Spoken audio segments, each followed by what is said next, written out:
Meghan and Prince Harry's wedding was like being in a fairy tale with choir.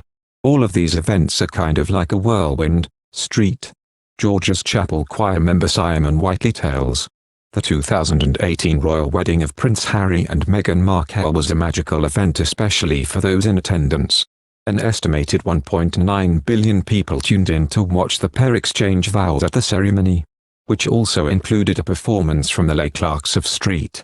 George's Chapel Choir, who live at Windsor Castle and lend their voices to royal family functions. All of these events are kind of like a whirlwind. Choir member Simon Whiteley, who is also the founder of the small subset vocal sextet The Queen's Six tells. Harry and Meghan's wedding was like being an extra in a fairy tale. It was like a total dream and just amazing to have been a part of such a really very happy occasion. For the Duke of Sussex's big day. Whiteley explains that music director James Vivian was contacted by the royal family to have the choir perform at the event. We then spend the intervening time preparing and practicing and rehearsing and panicking and, all the rest of it. Whiteley explains. And then just hope everything goes without a hitch on the day, which it seemed to, from our perspective.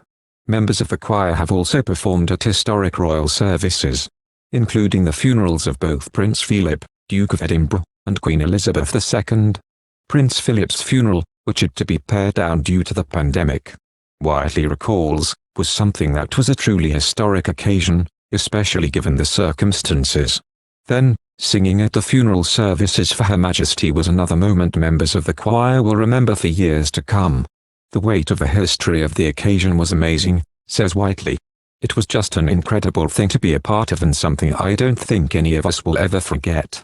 Though Whiteley and members of his group The Queen's Six, Lizzie Paul, Tom Lilburn, Nick Madden, Dominic Bland and Andrew Thompson, have performed for the royals.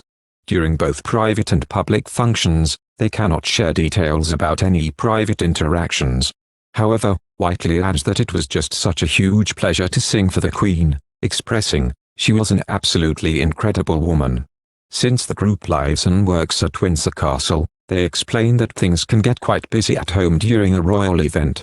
It's hard to describe until you kind of see it, but it's amazing, especially when you have the weeks leading up to those major events, says Madden. Basically, the castle gets surrounded by the world's media, and getting in and out becomes really difficult. It is your everyday life, says Madden. You do become part of the place. That's sort of one of the beauties of this job. You slot yourself into a tradition, which has been going for such a long time, and you play your part. Though Madden says living at Windsor Castle and performing for the royals, as well as the billions who watch during their televised events, can be a bit overwhelming. He adds, I wouldn't change it. Horizontal ellipsis. It's an amazing life opportunity. Prince Harry and Meghan's royal wedding on the 19th of May, 2018, captivated the world. An estimated 1.9 billion people tuned in to watch the pair say their idols, making it one of the biggest televised events in history. A wedding ceremony of such scale required a great deal of careful planning and hard work from everyone involved. From the wedding cake baker, Claire Tack, who spent 5 days perfecting the couple's lemon sponge confection with her team, to the dressmakers, who worked for hundreds of hours sewing fabric and washing their hands every 30 minutes to keep the veil immaculate. A great level of detail went into the planning of our wedding day. Meghan acknowledged in an audio clip from the couple's royal wedding. The Duke and Duchess of Sussex exhibit in Windsor. We knew how large the scale of the event would be.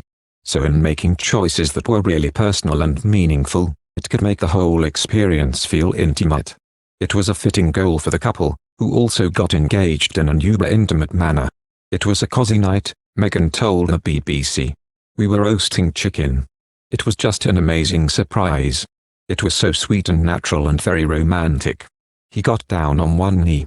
Harry and Meghan were introduced by a mutual friend in 2016 and became betrothed just 1 year later. The fact that I fell in love with Meghan so incredibly quickly was a confirmation to me that all the stars were aligned. Everything was just perfect, Harry said in the couple's engagement interview. On the day of our wedding, it's like I went into a really calm space. I don't know how I was so calm, Meghan said. I look back at that, how was I so calm? And all I wanted was a mimosa, a croissant. and to play the song Going to the Chapel. Oh, that's what I did. And it was great.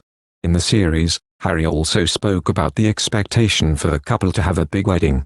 There was an expectation, right? Diana's boy, it was an expectation to have a public wedding, he said. It was like, mission complete with William. Now let's see if this goes the distance with Harry, and then we can actually go, job done. Thank you for watching.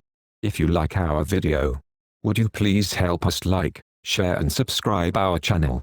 Wish you happy to see our videos. Thank you very much.